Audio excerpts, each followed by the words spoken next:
Welcome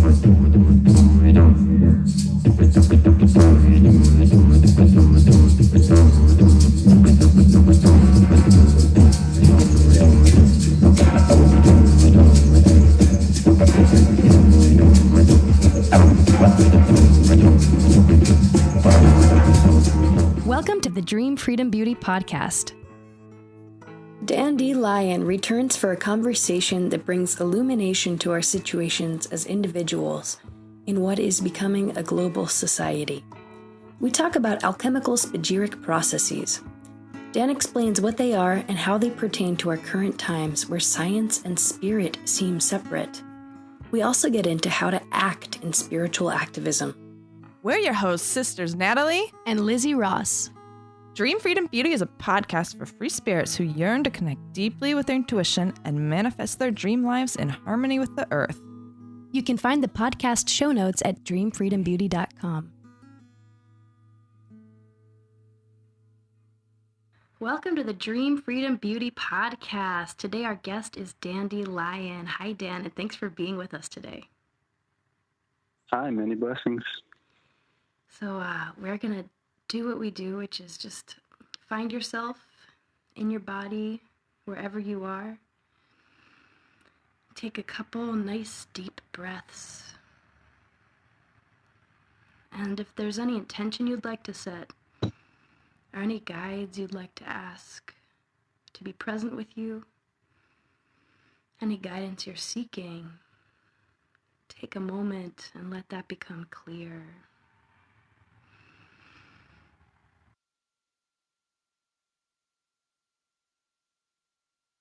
Just take a moment to find something you're grateful for and keep on feeling that breath in your body.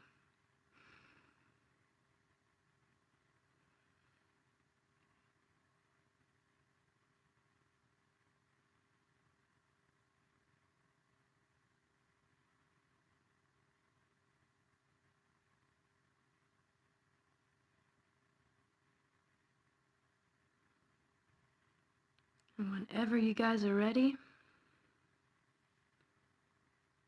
holler. Holler. It's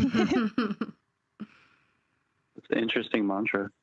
Holler? Holla, holla, holla, holla, holla. Yeah. Yeah, it's ancient. The Maha modern mantra. Ancient North Carolinian mantra. So, Dan, we're so excited to have you back on the show. You were in episode 5 and you actually took a chance on coming on the show before we ever had published anything. So we're so grateful for that. And we're so happy to welcome you back. And Grateful to be back. yay. and so for anyone who, if you haven't heard episode 5 with Dan, I invite you listeners to check it out because you can get more background on Dan, and we had a really great conversation then. But in a nutshell, what has been going on in your life since March? Like, what is at the top of your focus right now and your attention? Oh, wow.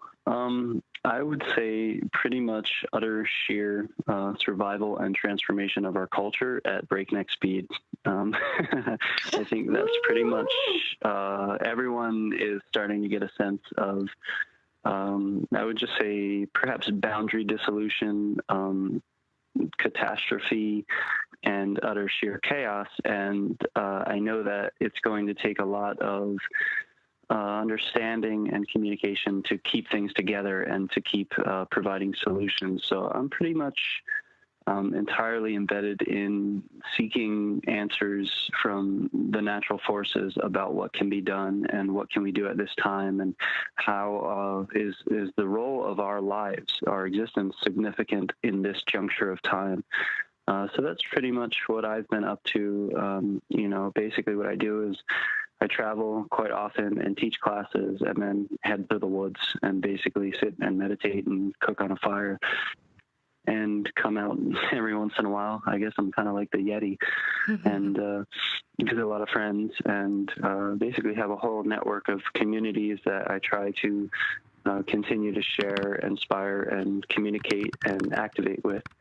And so, I feel like our last conversation was very much about sort of energetic connections with nature, and as well as creating kind of boundaries and clarifying ourselves in such a world which often people like us, to oversimplify, often feel extremely overwhelmed, or like the toxicity of the environment, or the culture is too much. And so that's definitely something that I think has really shifted since, let's say, the voting, in a sense, of people are now coming to the point where I think that we, whatever we are actually the majority, but we are the media suppressed majority.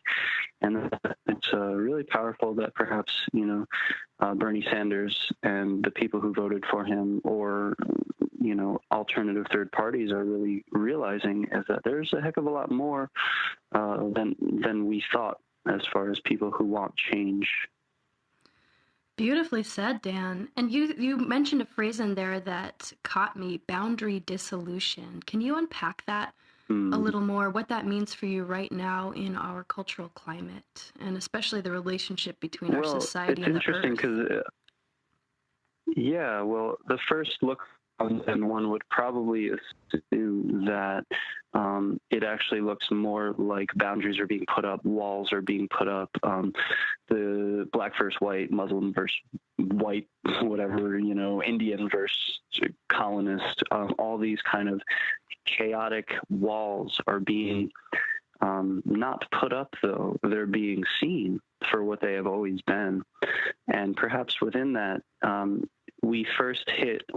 it's like digging a scab that's been sitting there healing, and we're kind of scratching the surface of that, and we're starting to get to the point where at first it's very traumatic. There's a lot of PTSD from our heritage, our culture, our genes, and we're starting to get into these vile conversations of, you know, immigration and indigenous rights and, you know, white supremacy and, you know, economics and corruption and politics and environmental devastation. And out of that, I really truly see that there is going to be more unification than was not. And we're basically becoming educated, and this is what it looks like when a society becomes educated. And along with the idea of boundary dissolution is that's kind of something, it's somewhat of a Terence McKenna concept, where he thought that basically time is fractal and it kind of speeds up on itself. So the oversimplified idea is that, you know, it took a long time for algae to take the next phase of existence, and it took that next phase of existence a somewhat shorter time to grow into something even more profound. And the dinosaurs compressed, and Homo sapien evolution is even faster than, you know, say how long it took the dinosaurs to take to the position they were in to be climax species. And now we have this sort of technological evolution just completely making it so that we are now becoming a global culture. And I think this is something that unfortunately we haven't been met with, of course, with any sort of rite of passage, with any sort of shaman saying, yes, indeed, we are now a global culture. But within that, most people feel a greater sense of understanding. Say, if the Vietnam War was going on, you know, you could actually just Facebook someone in Vietnam and say, hey, how's it going? What's going on over there? So that kind of quickening of communication amongst people is causing a lot of at least the challenges between seeing the oneness of all people. But it will ultimately, I think, evolve into understanding, a greater empathy, and that's what we see in the younger generations versus those who have been trained or conditioned or manipulated into believing the illusion of vile separation and fear of skin colors, et cetera, et cetera. Well said. Yeah, thank you. Yeah. And you had said something about we're seeing the wall. It's not like these walls weren't there before. It's like the light has been shown on the walls that were in the dark, and now we're like, oh crap, what do we do? And so I love that your idea is that we're headed towards a unification, but for us in the moment, we're in that sort of traumatic shaking up moment, especially, you know, here in the United States after this election, and with Standing Rock going on, with just global warming accelerating at, you know, crazy speeds, and just all this stuff going on. Or it's kind of like this, like almost defeated feeling of, well, what can we really do? And what do you say to that defeated feeling?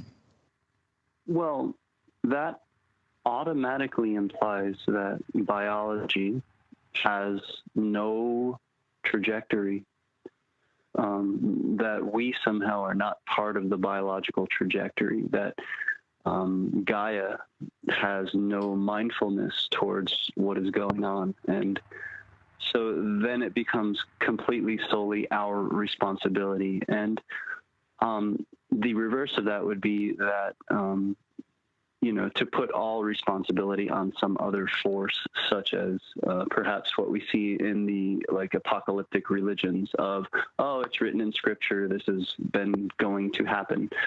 In between those is co-creatorship, a balance between understanding what we can do and understanding that there is also a greater thing occurring here. And so we really need to kind of walk that double-edged sword of, yes, it's you are totally, it's you. You're the next Martin Luther King, surprise.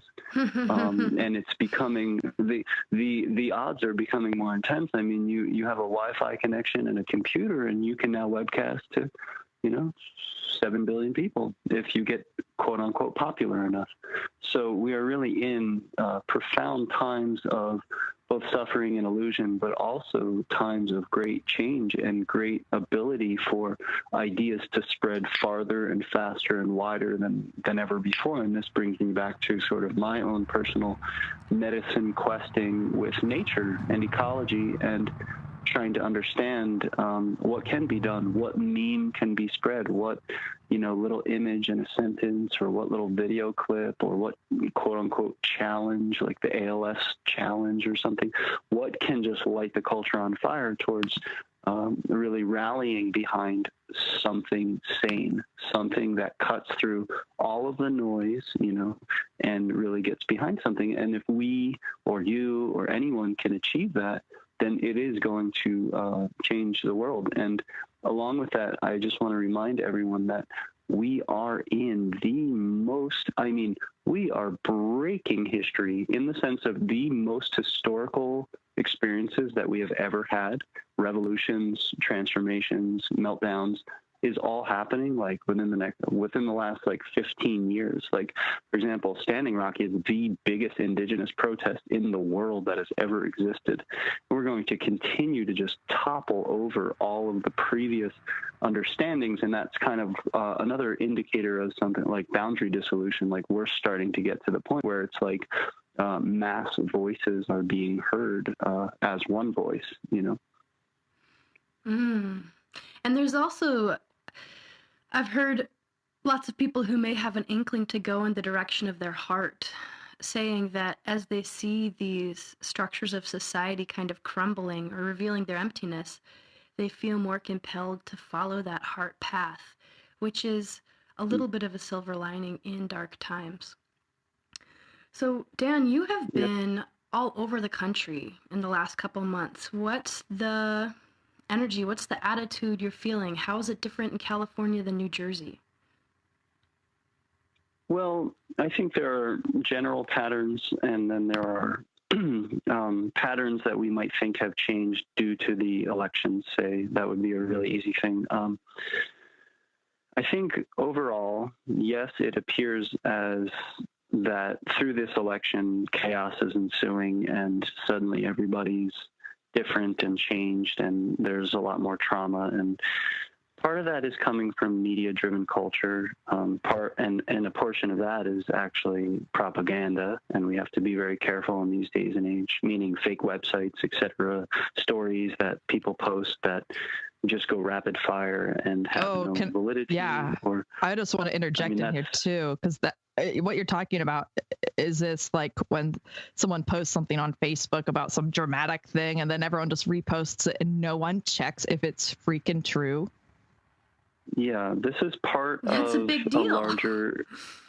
Oh, it's the big deal, and so here we can go on a sort of left turn to the this kind of understanding. As I see it, I think we've entered the age of propaganda, and this is all part of the machine. This is exactly what divides and conquers. We really saw a real enforcing of the left and right polarity. I thought a lot about, why there's a dichotomy of political, situation. And it's very much because when you have two, automatically the understanding is, well, if you don't appreciate this one, you must be for the other one.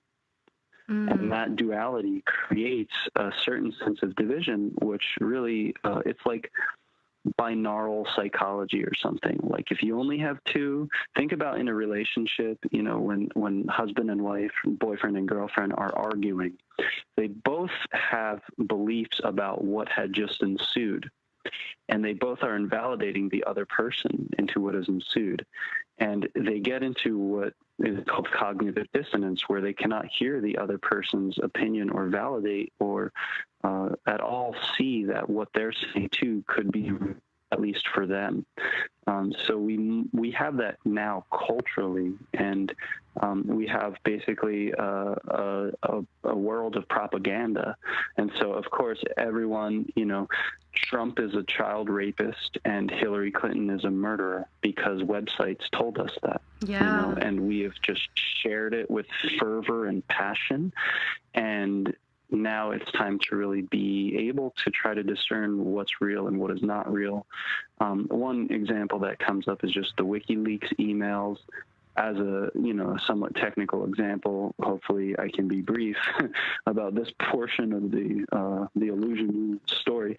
But the WikiLeaks emails were coming out. Of course, they're showing trauma in the DNC and the Hillary Clinton campaign, and then collusion with Bernie Sanders, kind of screwing him over. Wasserman Schultz, I forget her first name, she gets fired. What's going on? Now, I think it was Huffington Post, one of the people said, hey, this is in the WikiLeaks, but this is my article. Like, you're taking my words and pretending it was in Hillary's emails. And that sort of created a huge fraction. Then Hillary Clinton being able to say, oh, this is like a Russian influence of our political system, and therefore X amount of people discarded the WikiLeaks phenomena. And so now we're post all of that, and we have no idea. And the problem is that we've been so emotionally triggered by complete herd psychology techniques that there's a lot of cognitive dissonance, and people can't have that conversation because it automatically implies that you're not on my sports team, and there's a lot of that kind of tribalism being triggered. There's a lot of that sort of herd mentality being triggered by that programming. And we need to be able to have forums where everyone on every side is able to try to do research together. And along with that, it's really scary because what research has ended up meaning is I have the sort of quote unquote right-wing websites, and you have the quote-unquote left-wing websites, and they contradict each other. And I tell you that you don't have truth because this website says that what you're saying is not true and what I'm saying is valid. And we're kind of culturally, we've been bewitched. It's some sort of linguistic or media magic spell that has been put on us that we can no longer kind of get to the heart of the matter. And so never fear, because this will be a test of our intuition. This will be a way to grow our cultural's intuition. And out of all this darkness will come a new way of perception. Thank you. And I find that in these days of so much cognitive dissonance and herd psychology, as you've named it, I want to listen deeper. I want to pause in the middle of interactions, arguments, anything that has an antagonistic element to it. And I want to ask myself, what's really happening here? How can I really listen to the voice this that I'm hearing? How can this be a win-win? I think in these times more than ever, the win-win paradigm is a helpful tool to get us out of win and lose fight and fail mentalities. You've also led us into a discussion of the spagyric process, which you talked about last time you were on our show, and I've thought of you many times in the last few months because we've been seeing a deepening separation. So here we are. It seems like we're at the nadir of the spagyric, if I can put it that way. What do you see? Well, and then for 1 second, for people, can you give like a quick? Yeah. Thanks. Yeah, of course. Yeah. Someone's been studying. So what we really have to look at, what you're pointing to, is that there is, first of all, out of the herbal tradition, we have, a sort of esoteric tradition that's older than the modern herbal tradition, which is called alchemy. It goes back to the Hermetic philosophy. So the Greeks were into it, the Egyptians were into it, and it had a renaissance. The Renaissance is very much a renaissance of magic and alchemy, not just Leonardo da Vinci paintings, So there's much more in there, which has been sort of sectioned out because we still live in a anti-magic and pro-materialistic science paradigm. However, at the time, what they were trying, we can look at it like there was religion, and religion had become entirely corrupted at that time. And then there was chemistry, materialism, scientific empiricism, and holding those threads together was something in between, saying that spirit and science are one. And within that paradigm, that was alchemy. There was a reformer of basically what was happening, I believe, in about 1400, maybe 1500, and his name was Paracelsus. And he was known to be very culturally disliked by the establishment and the industry and by religion. And he was yet a great reformer into herbal medicine making. And so at that time, basically, the alchemists had been, it's like one bad apple spoils the bunch. And you have, in the alchemy tradition, there are a few charlatans who are claiming that they can make gold, getting funded by kings. And then basically after X amount of time, when they don't produce, they're chased out of town or hung or something like that. And that's giving alchemy a really bad name. Out of that rises, after a century, this is Sir Isaac Newton, this is Paracelsus, so many others. Just to give you the end of the alchemical renaissance is basically Robert Boyle, who said, okay, the alchemical metaphor is not necessary to understand the chemical aspects. So that's kind of what ended alchemy. We entered the chemistry age, where we said that there's nothing sacred behind the chemistry, it's just material. So if we back up to now Paracelsus' reform out of alchemy was to say that let's stop focusing on making gold and start focusing again on herbal processes. There's generally 3 paths in alchemy. There's plant work, there is mineral work, and there is metal work. To make gold, one does the metal work, although everything is extremely volatile and toxic. If you spill something, the vapors can kill you instantly. The mineral work is less difficult, but also contains a lot of toxic chemicals. The herbal work is generally much safer and where one should start and does start. So out of this older practice, this basically we understand, I'm sure most of it has heard, as above, so below. So that's kind of the Hermetic philosophy, that you can observe anything on the microscopic scale, you can apply it to the cosmic scale. If you can understand anything about a galaxy, you have understood that as a principle for how cells work. And so there's this constant reflective process of, oh, well, it's true on the smallest scale, it's true on the largest scale. Out of that, there is the concept of the tria prima, or the 3 bodies. And so the 3 bodies are the body, right? The soul and the spirit.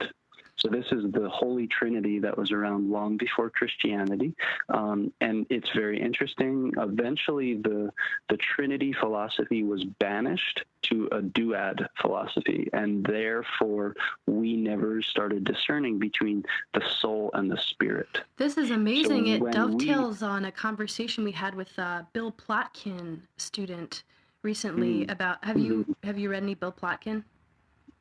No. You should check it out. Talking about the soul, the spirit, the underworld, the upper world. Pardon me for interrupting you. Keep going, and let's see if we get to the underworld. Commercial break. So brought to you by the underworld. Woo! Get dark now. Nice. So you have these two concepts, and basically, just to try to say it simply, is the soul is the mediator between the body and the spirit. The spirit is that which is behind everything, the cosmic, the universal, the mercurial. This is known as the vapor. There's many levels to this tria prima, including physically, including metaphorically, including alchemically. They are true on every level. That said, alchemy suggested, Paracelsus, his reform was, let us take those three principles, purify them, and recombine them in plants. And so that is called a spagyric. That means separation and recombination, with spagyricos, which is missing the idea of purification, which is very important. So you have to, in all things, you have a plant, you have the body of the plant, you have the spirit of the soul of the plant, and you have the spirit of the plant. There are ways through basic kitchen chemistry to separate them all out and to purify them, and then you recombine them, and that is called exaltation. And once you perform that right, it's like an exorcism on the plant. And once you perform that right, you have exalted it, right? You have brought it to a higher level of vibration. And then when you consume it, it initiates you. So you give the plant a sort of death and resurrection, and then it will also do the same to you. And that is a continued practice with spagyrics. Now, for implication, what you were talking about, which is like the metaphoric value. Before we go to what Lizzie was talking about, surely. I want to dig a little deeper, because you're saying the spagyric, I'm kind of confused. Does it or does it not address, it's the separate and combine, does it or does it not address the body, soul, and spirit of the plant? Can you just clarify that? Because it sounded like it did. It does. But okay. I'm just making sure. That is what you're separating, purifying, and recombining. So and what is being purified? Yeah, I want to know what's getting exercised, as it were. Yeah. The body, the spirit, and the soul. You're taking those from each other aspects of the plants, and you're performing a rite on them, and they're becoming exalted, and then you're recombining them. That is what a spagyric is. So, for example, most of you know that in regular herbalism, in Western herbalism, to make a tincture, you basically soak your plant matter in alcohol, and then you strain it off. And what do you do with, it's called the marc, right? M-A-R-C. What do you do with the plant matter? Compost it. That is where alchemy says you are getting rid of the mineral body. Why would you possibly do that? That's an essential part of building the plant medicine. You're missing the body of the plant, which affects the body of you. And so this is really a principle that returns us from isolated constituents thinking, right, to this sense of holistic medicine, that the magnesium of that plant synergizes with the alkaloids of that plant, synergizes with the resins and the terpenes, that you are talking about whole chains of plant medicine. You're not talking about one chemical, that is indeed a flawed approach, and that's where side effects come from. So look at pharmaceutical medicine. They take one plant chemical, they extract it, they isolate it, they sometimes most of the time synthesize it, and then it goes into your body and it causes side effects. This, from an alchemical perspective, is kind of like the plant cursing you for not recombining its wholeness. So any question? Shadow sections of the plant. Natalie, go. how do you recombine it? What's that bringing that body back into the tincture? Because we most often see tinctures as just a liquid. So what does that wholeness look like? The easiest way to explain it is that it's almost impossible to oversimplify these things. The easiest way of saying it is you calcinate the herb, which means you burn it, and then you purify and work the ashes until they are white, and then you recombine it. Cool. So just put them back in the tincture. So the tincture would represent the spirit or the soul, and the body is the matter that's left over. Which is the soul? Which is the spirit? This may not be important, but humor me. This is very important. It's just a matter of you're talking high esoteric philosophy, and we're going for it. So the essential oils are the soul, right? So if you think about a plant, we're all familiar with essential oils. Every plant has essential oils within them, okay? So when you are taking a plant and you're making essential oils, that is distillation. Right? When you're distilling a plant, its spirit and its soul are rising. Okay? So you're applying heat. As Paracelsus says, alchemy is the gentle acceleration of the fire in nature. Right? And the fire in nature is the purification factor. If you want to go to yogic philosophy, that is, of course, the tapas, right? To increase heat. So when you do pranayama and kundalini yoga, you're increasing the bellows, right? You're increasing that fire. That fire spreads through your body, and that is the fire of purification. So there is a very deep relation between inner yoga and outer alchemy. So when you're talking about the three aspects of plants, we of course have the body of the plant, which is the matter, right? You distill it, you then have the vapors, right? Those are the essential oils and the alcohols. You then have to purify that. The factor of the alchemist saw that any plant which you left in its own water, do you know what it turns into?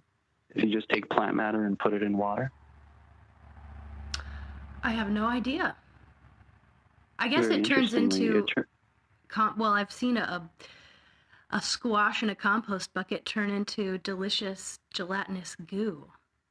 I wouldn't call it delicious. Well, it depends on who you are, If you're a pig, it's really tasty. Yeah, that's true. Or a worm. True. Or a dog. They seem to... Oh, yeah, they do seem to like that. To be okay with anything. So it turns out that basically every plant ferments itself into ethanol alcohol. Oh. So alcohol, why do you think they call it wine and spirits? Stolen from the alchemists. Amazing. Thank you. That is the spirit. The alcohol is the spirit. So in modern alchemy, let's say in past alchemy, you'd have to start with a whole bunch of plant matter, and you'd first have to make alcohol. Now we can just buy it at the store. It's like the cheapest thing because it's subsidized to make everyone very unconscious. So we've lost that part, or we've transcended in a way the need to start at working with the plant at the level of first creating alcohol for an alchemical experiment. That shortcuts 6 months, And could you make an alcohol out of, question. It's forming in my brain as we speak. So say I was like, I'm going to do some spagyric alchemy with my mugwort that I grow.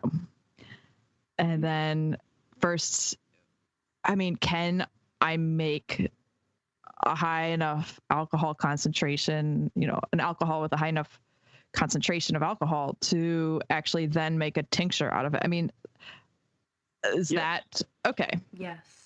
Especially if you have a distiller or a way to distill, if you have a still, then you could make moonshine, which would be the fermentation and then the distillation of the alcohols produced by the sugars in the plant. So every plant can ferment itself into its own alcohol if there's sufficient moisture. Oh, you are planting seeds. So you can...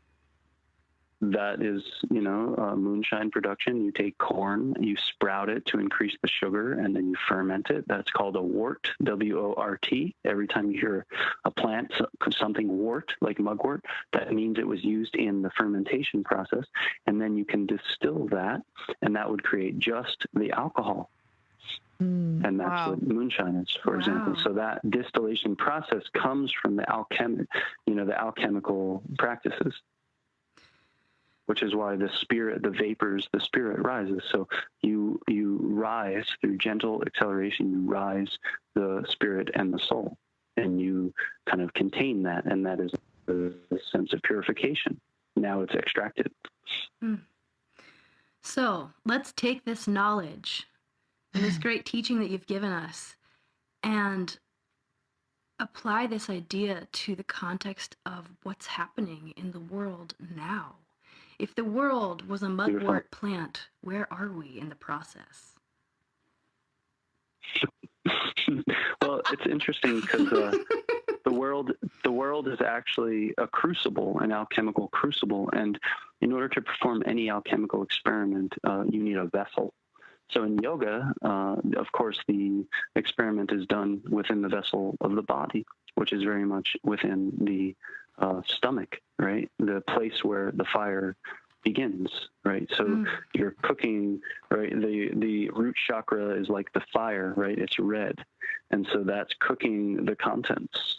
And that is bringing up the distillate, the spirit and the soul, up the Kundalini channel, right? So that is the yogic version of the alchemy. So the world, in essence, is like Baba Yaga's alchemical crucible, and it's also being churned and evolved and grown, and that maybe we can call, Gaia, Mother Earth. Baba Yaga is like the Russian folkloric version of the magical witch. So you have the idea that anything you do on a microcosmic level, right, in a petri dish, is a cultural metaphor. And it's kind of funny, we still use that word culture. That's how nature tricks us. So when you're fermenting a culture, that has a certain metaphoric value towards the whole, the community, the universe. So I just want to give the caveat that what I said about spagyric making is very simple, and that is called a crude spagyric, and is not the full path. There is so much more. It's like if you go right, you can go these 5 directions, and then you take one of those paths. So it's called work. It's called the work because there are always hundreds of paths that you can take once you perform one rite to a plant.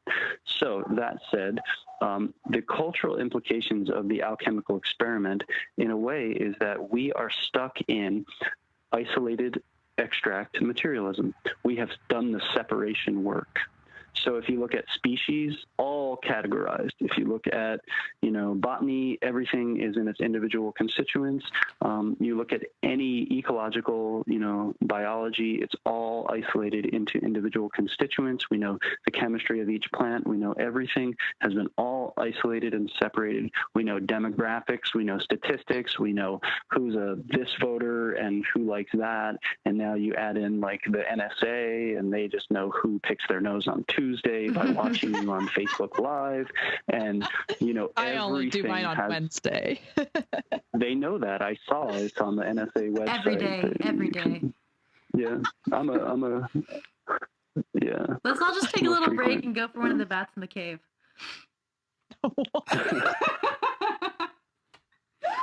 Anyway, so we've in the cave. I didn't get that. So you have now the whole world is isolated in individual ingredients, and this is kind of a perceptual tool. So alchemy is like a perceptual tool. Like alchemy is always happening to the world, and every once in a while it rears its head again and pushes the human endeavor forward, and then kind of is beaten down and repressed by murderous, crazy, raging psychopaths who then kind of try to control the world for a couple thousand years, and then there's another renaissance. And so the Renaissance alchemy is a now, perceptual tool. I know you just said it in one way, but unpack it for our listeners in another way. Alchemy is a scientific tool. Alchemy is the thing that boils down universal understandings of how everything works. So that is the real tincture tells you something about yourself. So when we understand the methods of alchemy applied to our culture, we are like a bunch of, we're probiotics, and there are also antibiotics, and there's, think about, there's red and white blood cells, we have fire trucks, ambulances, we have blue, in our veins, and the police, and we're basically just recreating those levels, And so within that, there are cultural implications of, now that we have all these isolated constituents, I think the number one biological profundity that we're seeing every day is the interrelation, the symbiotic relationships between things in nature is suddenly starting to take its capacity out of, okay, now there are these isolated, there's an orangutan and a bee, right? We know everything about them individually, but we hadn't yet studied the relation between them. Right?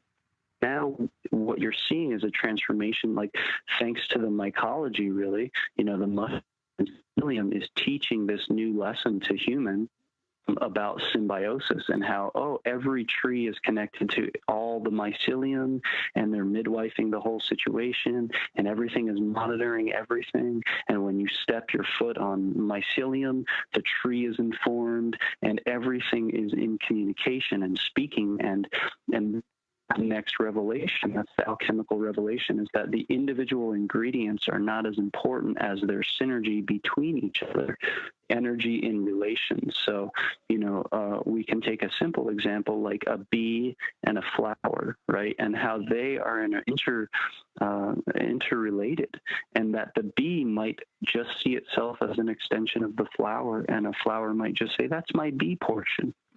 And that kind of realization is going to push the next level of our cultural process of, we've now separated, we've purified, and now the recombination is coming. And that will lead to bio and mycoremediation, the ability to apply alchemical techniques on the ecosystem itself. And that may have never been done before, because the ecosystem may have never gotten so sick. But you can actually transmute pollution through alchemical means. And even radioactive waste with mycelium-based bioremediation. This is encouraging. And also something that hasn't even been touched yet are called extrymophile microbes. Yes. And what are those? That is where, extremophiles are basically microbes that live in the harshest conditions on existence. Of course, we stupidly thought that, maybe at the bottom of the ocean, that like some volcanic crater, or on Mars, or wherever, we get to these harsh conditions and there is quote unquote no life, which is completely psychotic. Of course, you've probably heard of the idea of the primordial soup, right? The idea that something like minerals are made from kind of this, solution, this aqueous solution of minerals over long periods of time, precipitating, water coming in, dissolving, precipitating, dissolving, being cooked by volcanoes, and then you get pyrite and, bauxite and all these things. There's bacteria that are all in association with that. And so when the bacteria also are exposed to extreme conditions, they start eating rocks and they start precipitating out new novel chemicals or minerals. So we have a lot of research being done, but it's just in infancy about things like nuclear warheads being dropped in the ocean. And, there's so many pollutive substances which have these extrymophile microbes, which are actually precipitating out new levels of minerals or chemistry as a result of that. Wow. So they are like little microbial alchemists themselves. Yes. Where do you think we get alchemy from? They are the teachers of alchemy. They are the ones who can transmute the death into life. And so what this is really is recognizing that the indigenous cultures were right, and we do have to honor our ancestors. And when we get back far enough, we realize that the prime ancestors were mycelium, bacteria, single-celled organisms. Those Algae. are the ones. Yeah, algae are here to stay, so even if humans that should be a bumper sticker. nuke themselves, yeah, it is. It has been there. So even if humans nuke themselves entirely tomorrow, the bacteria will be like, let's make something else now. And they are kind of the keystone of all biological life proliferating itself.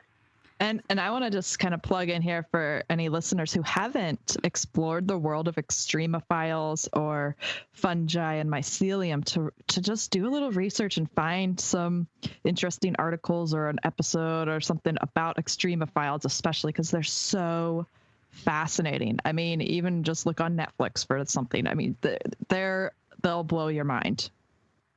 And check out our episode with Trad Cotter, who is a mycologist. Yeah. Nice. What were you going to say, Dan? There's just a bunch of great YouTube videos on extremophile microbes, so anyone can feel free to check that out as well. Yeah. Perfect. So we were all talking about this kind of in the context of our societal culture right now. Of we've refined and separated. Well, I guess it would be the other way around, separated and refined all these different parts. And now it's that sort of pinnacle where it's back to recombining, and that's back to that dissolution of the boundaries and the making of our cultural medicine, so to speak.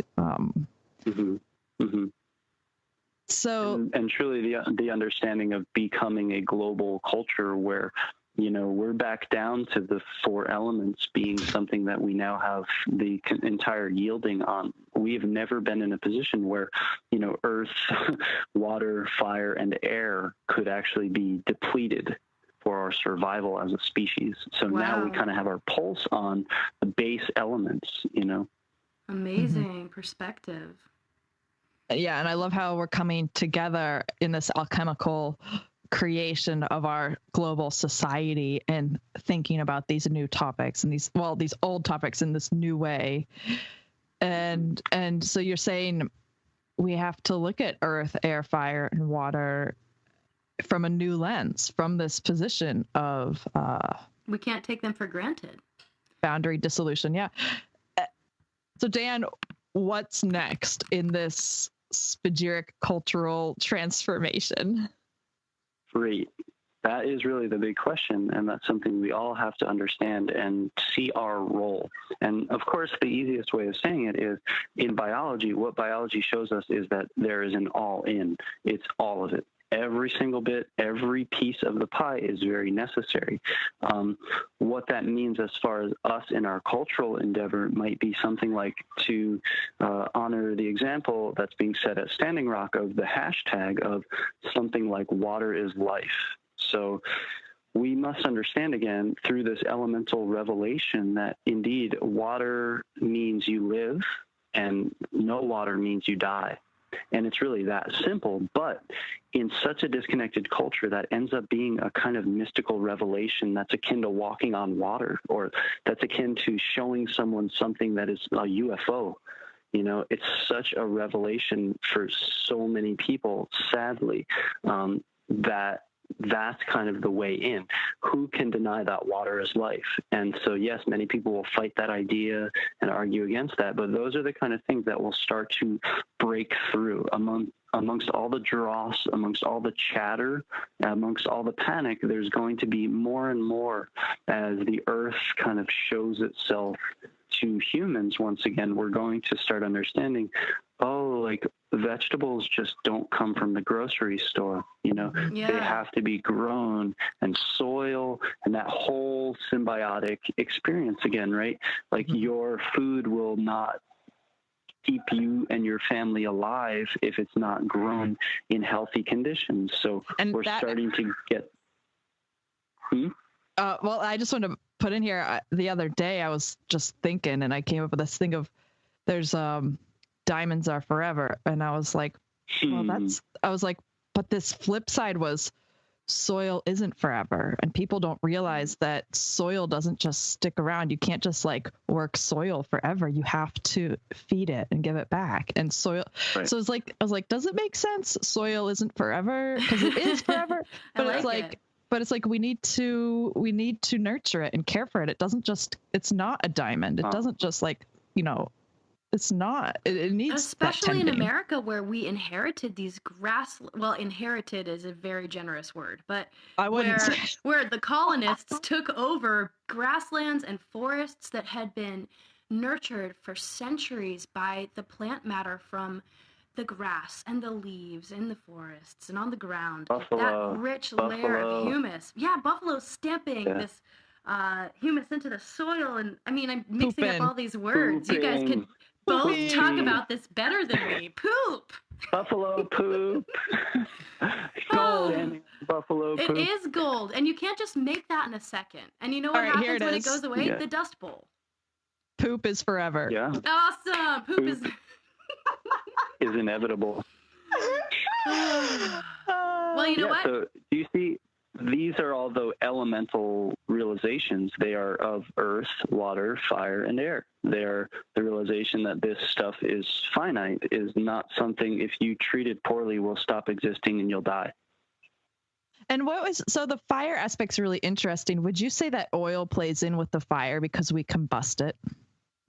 Yes, in a way, that's definitely a beautiful way of seeing it. Yeah, I think, or energy. Let's say energy as a whole is fire, right? Because you either take oil to turn it into heat, or you eat lots of food and you turn that into heat, or you heat up your tea with twigs and you drink that. Something needs to create heat, right? And that's generally energy. The term that we use in the modern world as energy, behind that is some sort of combustion, heat process, transference of the sunlight essentially into matter, and then stealing the sunlight out of the matter again to use it.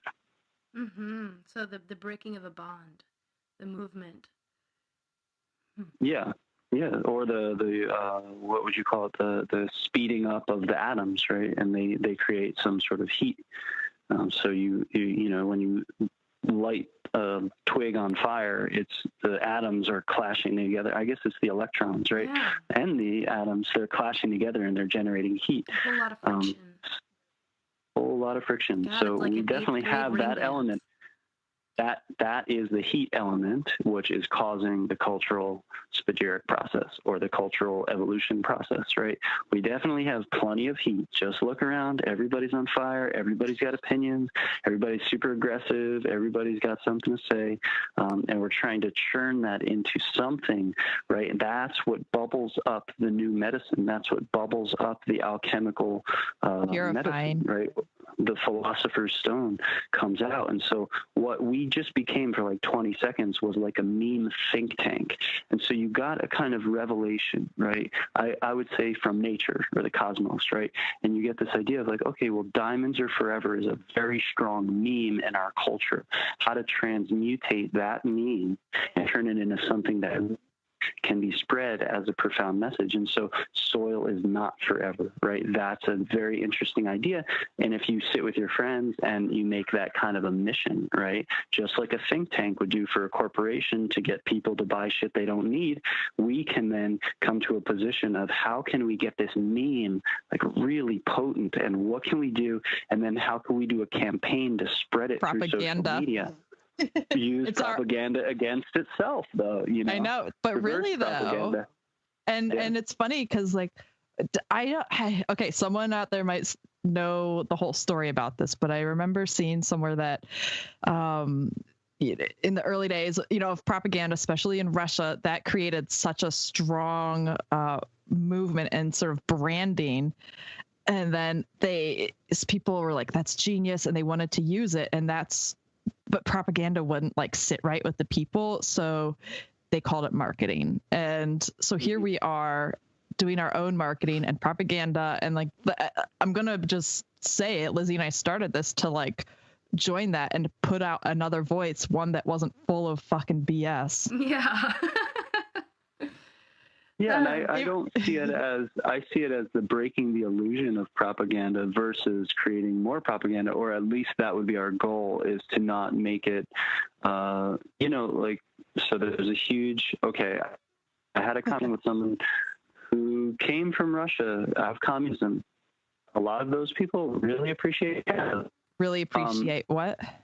Who come to this country really appreciate the capitalism and the freedom that we have here, and we should honor and be appreciative of that.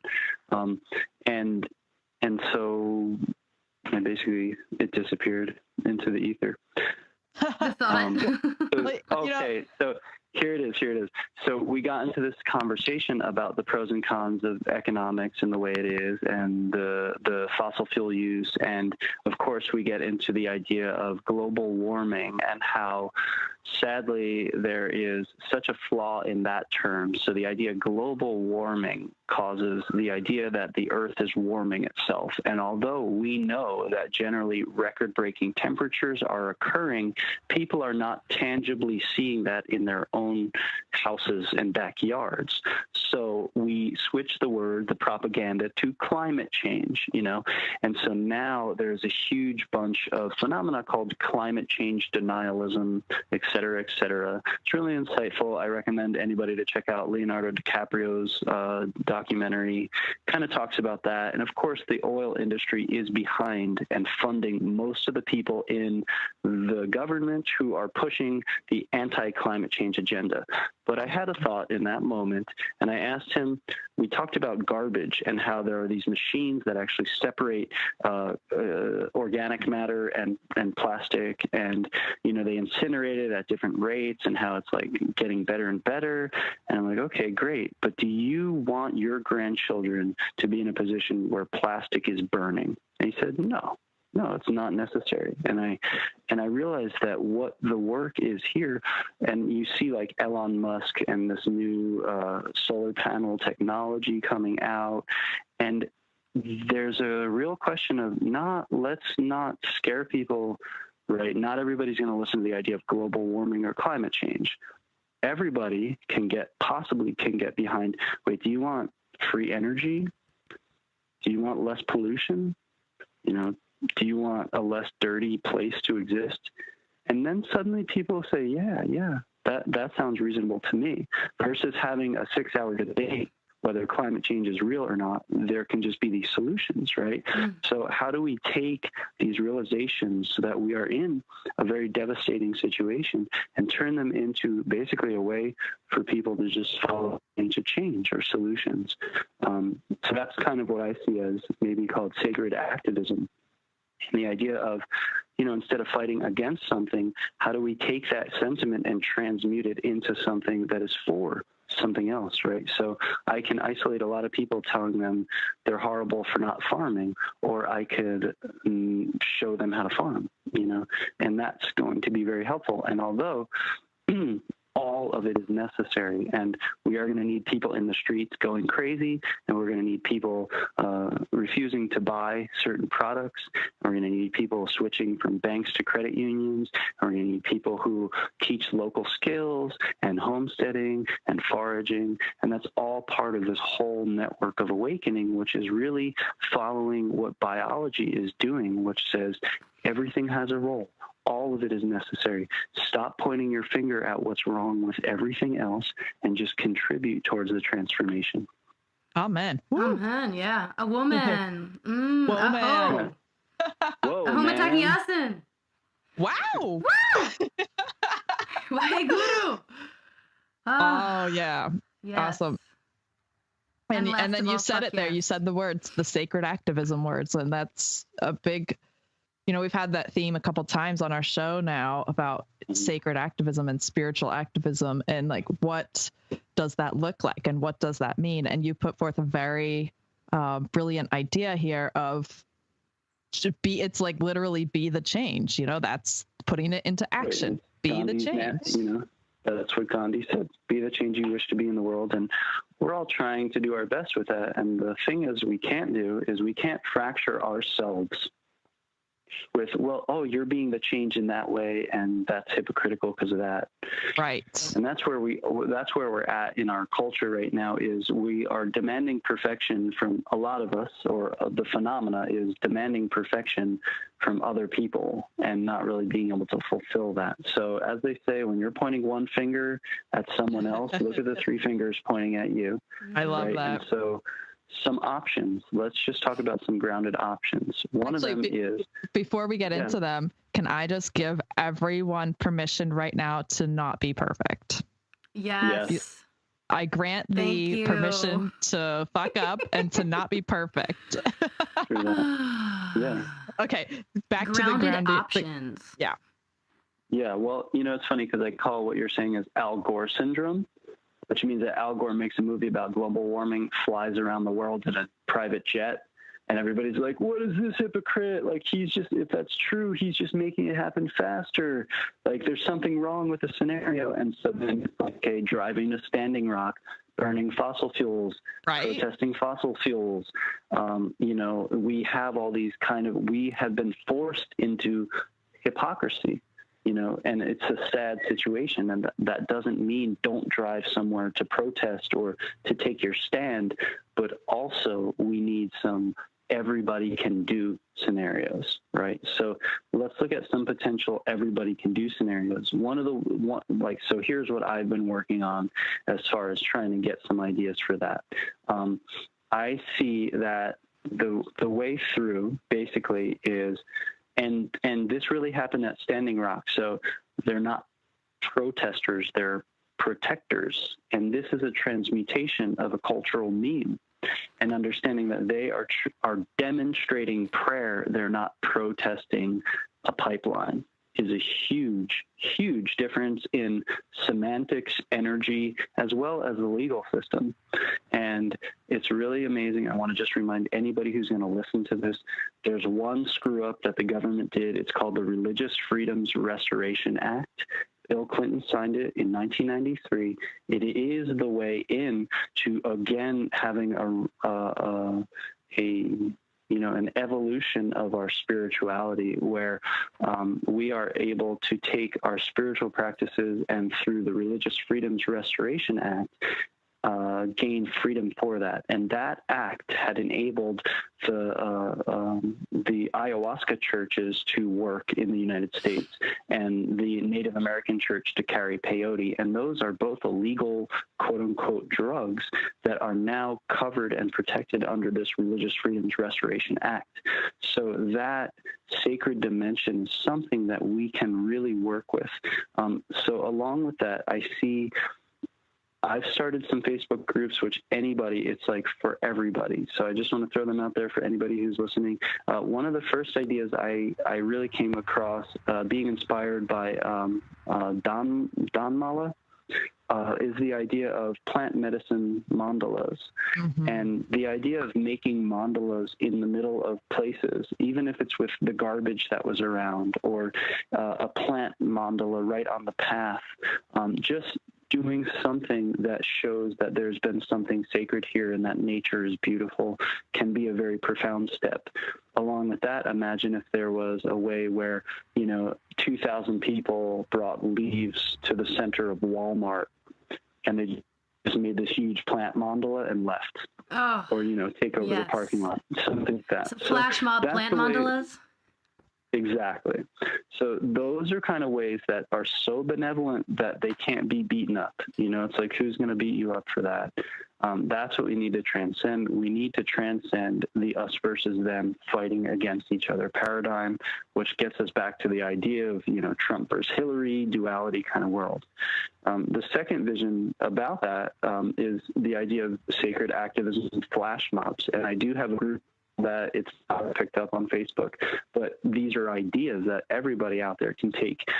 Imagine a network through Facebook events, etc., which suddenly would be able to do things like we're talking about, as well as you've seen meditation flash mobs, and bring up the ideas like churn on this stuff. What else can we do that we would consider is like a flash mob, which is so benevolent that nobody's really going to be able to say, oh, you jerks.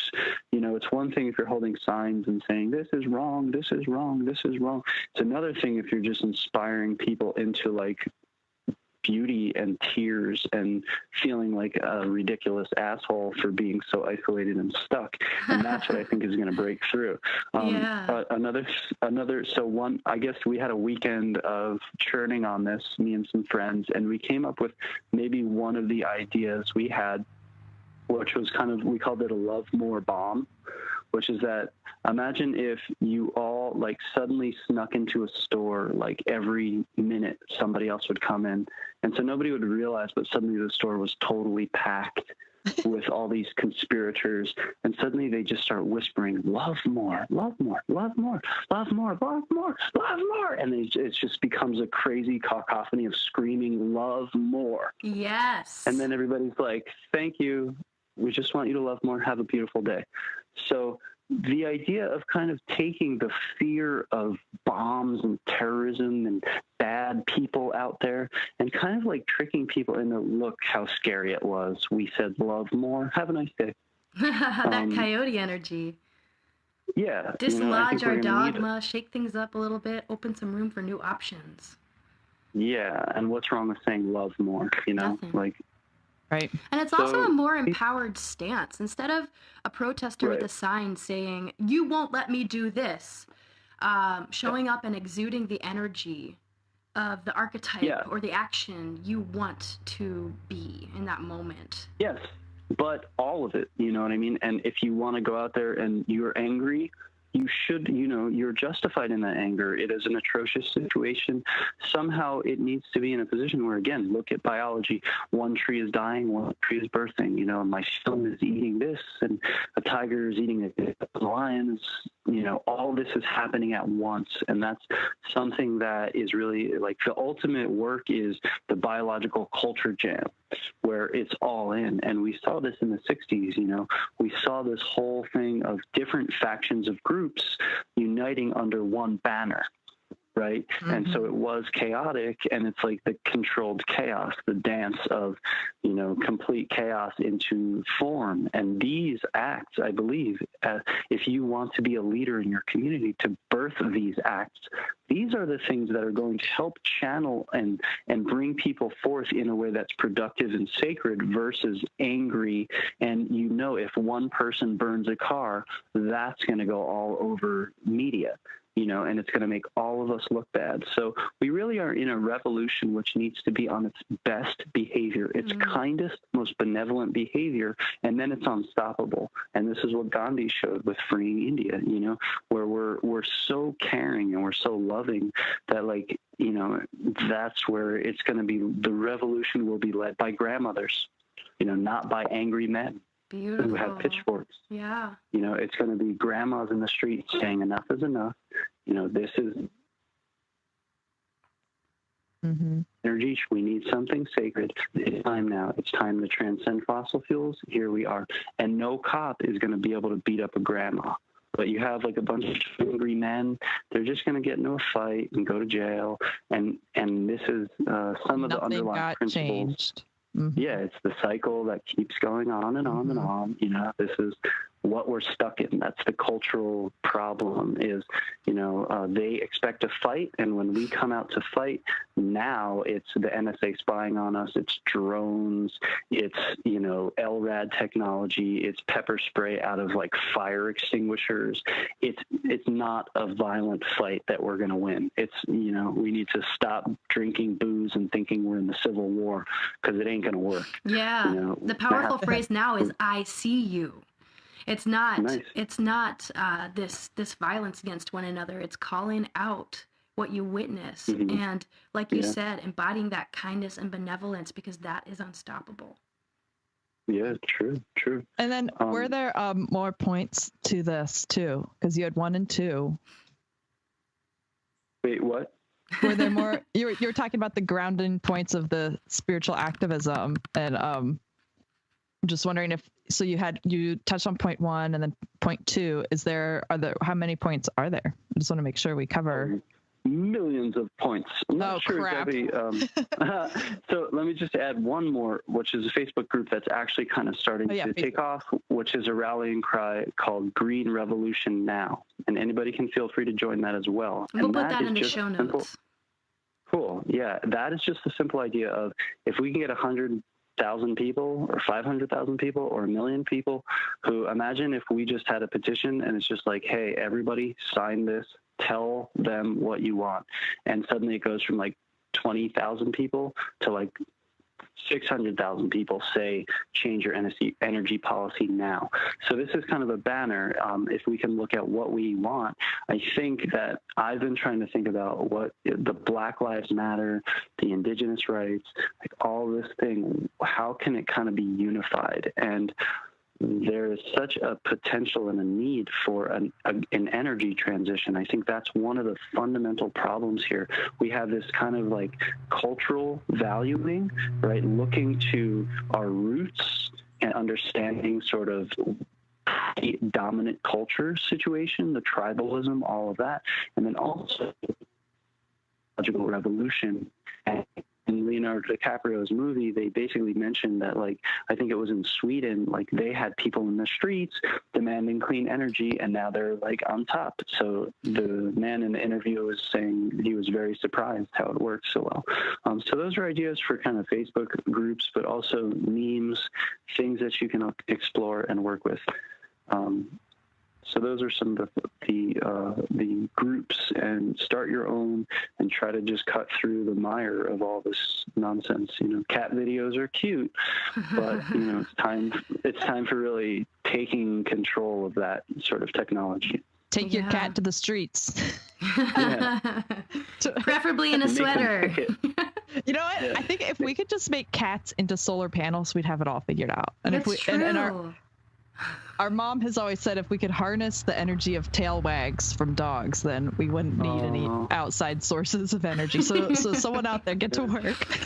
Yeah, you know, kind of like that, but very parallel is that people on exercise bikes at gyms, like imagine if we were harnessing that. Yeah. Very cool. Oh my gosh. Let's start a gym. I know, we could. They could be the first. The triangle is the perfect place to do it. We'll talk later, Natalie. I would want it to be like a beautiful garden, because I really, really, really don't like gyms. Yeah, and none of that loud smashing music. Yeah, I'm saying that there's like probably like 12 million people on an exercise bike at a gym right now that the energy is not being harnessed, you know? So, yeah. I spent some time in a house where in order to get water pressure, you had to ride a bike that was in the kitchen. And I mean, these are things we can implement in our homes, but on a greater societal level, we can do it too.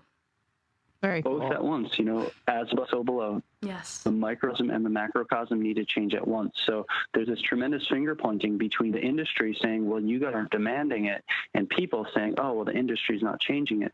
So there's a lot of local steps that we can take as well. And maybe that's kind of one of the next things to explore is something that I call the cottage industry rebuild, and some tools and techniques about what that might mean. So one of the things is the ability to establish buying clubs, for example, where, you know, local communities bulk buy and they distribute it, and it can totally do a lot of community building, as well as community feeding, as well as creating potlucks, as well as creating communities to work together, do basic economics, keep money more local, get better deals on foods, be able to buy things that would be unreachable price-wise, but now are cheaper because they're buying larger amounts. So, like, basically some people say, I'd like organic food, but it's too expensive. Well, here's an option. You know, you can join a buying club. So that's something I definitely recommend to all of you that you can do.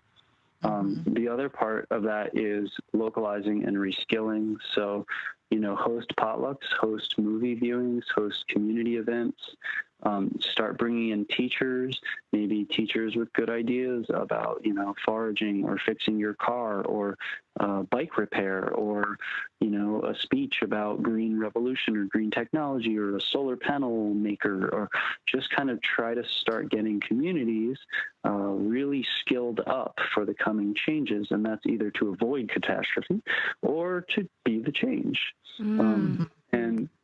And then further, of course, my forte, so to speak, is the idea of foraging, and how foraging really creates not only a sacred connection into the earth and our local ecosystem and protection for your local ecosystem, like your local waterway, your local lawns, who's spraying chemicals in your neighborhood, right? But also the idea that there are a lot of plants which are so-called invasive plants, which I think Gaia has put here to trick us all into realizing that we have a cottage industry right in front of our faces.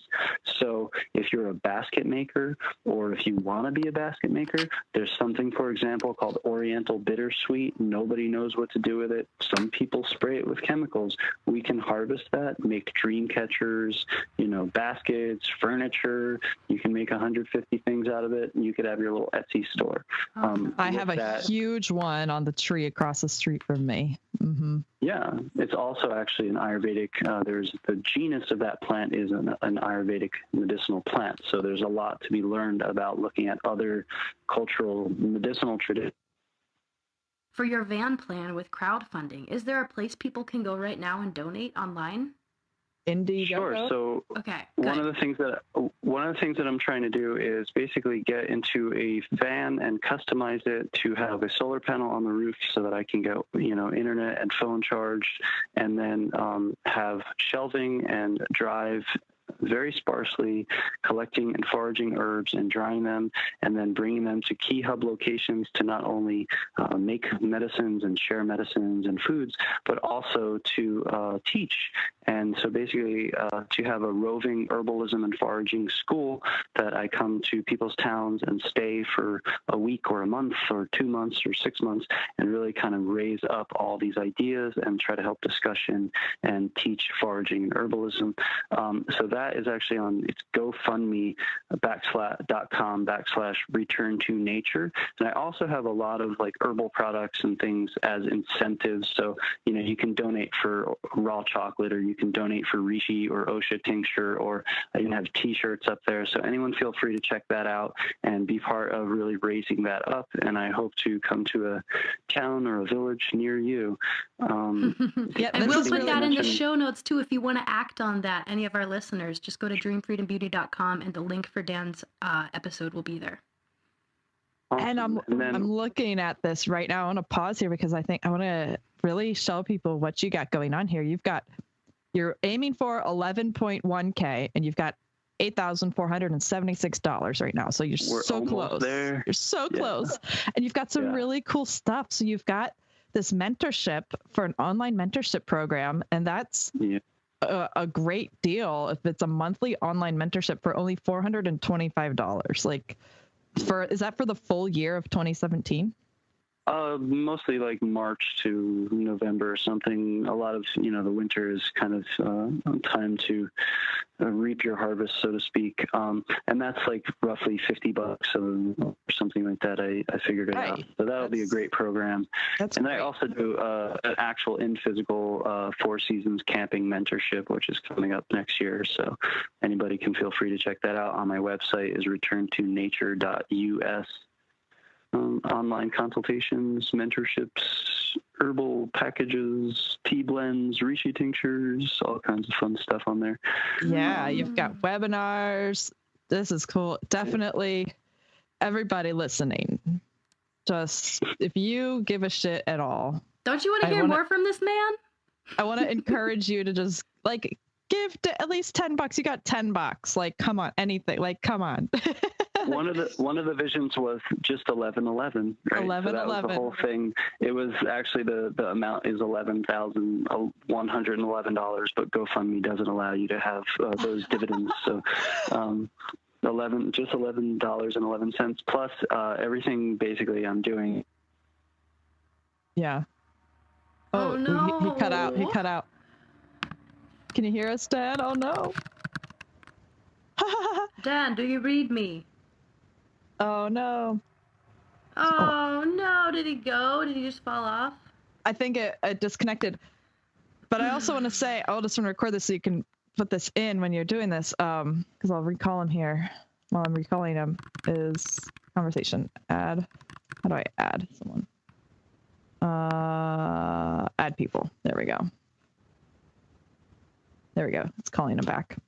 Okay, good. Maybe the man is, you there? You there? We lost you there again. Oh my gosh. Maybe the man is like call blocking us. Totally. The NSA is like, people can't hear this. It's okay. You know what? When we did our invocation, I imagined our energy lines connection strengthening and everything. So we at least set up that initial grid, and we'll keep it going here. But I wanted to say one thing is, I know all of y'all listening, you might be on that exercise bike right now, or you might be in your car, and it's like not a good time to go to the website and like actually check out what Dan's offering. So I want to just put a little seed in your mind that next time you sit down to check Facebook, that you remember to check out Return to Nature and go look at this. And so next time you get on Facebook, you see yourself thinking, oh yeah, Dandelion, Return to Nature. I'm going to go check out that roving van herbalist dude and see what kind of stuff he's up to and offering. And so the seed is planted. Thank for you, people Natalie. to take that action. Yeah, thank you for all and any help. And I really feel like this is the green revolution has to happen. The real like the green that we want, because there was the green revolution of the fertilizers. Oh, that was bullshit. That nitrogen bullshit. Let's not do it. And then Dan, you've also got you've been doing these foragers broadcasts on YouTube, and there's this they look like they're really funny and fun. And so can you tell us a little bit about what you're doing over there on YouTube? So basically what I've been doing is just using the Facebook Live feature and having herbal question and answer either on my personal Facebook page, which is Dan D Lion, 3 words, DE Lion, and then my Return to Nature page, which is Return to Nature Skills. And I'll just do Facebook Live, and we'll get into some really fun conversations. And then I download it and I put it on YouTube as well. So all the back episodes are on there. They're called Foragers Broadcast. And my YouTube channel is also Return to Nature Skills, 1 word. So anybody can feel free to check that out or join in live. It's really fun live, and we get into all kinds of conversations. People ask me all kinds of fun questions. Go ask them about spagyrics. I'm going to check that out. Yeah. Cool. The connection. Man. And so, what else? So you've got your van, and then what else is going on? You've got your mentorship, and you're working on a book. Yeah. What else do you want to share with us and the people? So if I can get this van established, basically the vision is to, phase 2 is to work with people on land to establish a teaching school in the physical with a yurt. That'll be phase 2. In the meantime, what I plan to do is basically just have a place in the van with my little yogi blanket, my little place, like snagging Wi-Fi from wherever I'm at, and finishing up my book, which I have about 70% done, a foraging field guide, as well as lots of philosophies. So that's going to be coming out in the spring of 2017. Wonderful. So of course, if anybody wants to help in any way, there's lots of ways to help. You can check out on my website. I have tons of ways to help. So we're all leaders, and we're all trying to do the same thing. So. Yeah, and I hear this phrase. Actually, I've heard it. I'm going to give a little shout out to Luna Love on her Ladies Who Lead podcast, because she talks a lot about peer-to-peer learning and teaching. And she's like, this is the age of peer-to-peer learning, where it's the circle. We are all teaching and learning from each other. There are still masters and experts of sorts, but it's like the boundaries are dissolving, it's again that theme. And it's beautiful. It ties right back into the spagyric, where the alchemist will separate out the plant and do its work on the plant, and then the plant will do its work on the alchemist. So that dissolution of a power dynamic. Yeah. Yeah. Cool. And that's the Dalai Lama says the best way to learn is to teach. Dan, tell us again, what's your website where people can go to find all the stuff that you're doing? Well, my website is returntonature.us, and my Facebook page is facebook.com/returntonaturesskills, 1 word. I have a personal page and also a teacher page at Dan D Lion, 3 words. It's DE Lion. So you can come check that out and be part of the discussions there. And I thank you all for the opportunity to share and speak with you all. And may we rise together. Dan, thank you for what you have done to learn and share your knowledge. It's such a pleasure to speak and think with you. Yeah, it's so great. Thank you so much for coming on the show again. Many blessings, and we can't wait to talk to you again. Thank you, Dan. Thank you all. Thank you for listening. Want to learn how to align your thoughts, feelings, and actions with your true heart's desires and effectively bring those dreams into being? Check out our free manifesting mini course at www.dreamfreedombeauty.com/manifest.